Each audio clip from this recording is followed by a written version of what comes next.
Chicken எடுத்தால் ஒரு தடவை இந்த மாதிரி நல்ல வித்தியாசமான சூப்பரான ஒரு மசாலா போட்டு நல்லா கிறிஸ்பியாக ஜூஸியாக ஆயிலே பயன்படுத்தாமல் செஞ்சு பாருங்கள். அதுக்கு முதல்ல ஒரு மிக்சி ஜாரில் ஒரு கைப்பிடி கொத்தமல்லி தழை சேர்த்துக்கோங்க. கூடவே ஒரு 7-8 பூண்டு பல், ஒரு பெரிய வெங்காயத்தை பொடியாக வெட்டி சேர்த்துக்கோங்க.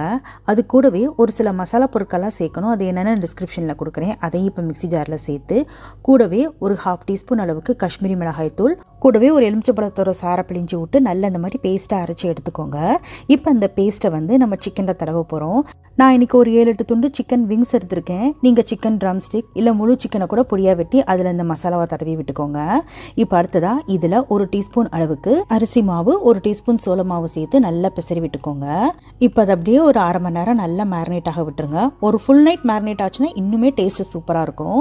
நான் இன்றைக்கி எண்ணெய் பயன்படுத்தாமல் செய்யணுன்றதுக்காக ஏர் ஃப்ரையரில் பண்ணுறேன். நீங்கள் வேணால் அவன்லேயும் பண்ணலாம். அப்படி இல்லாட்டினா பேன்லேயுமே ஷாலோ ஃப்ரை பண்ணலாம், கம்மியாக எண்ணெய் ஊற்றி.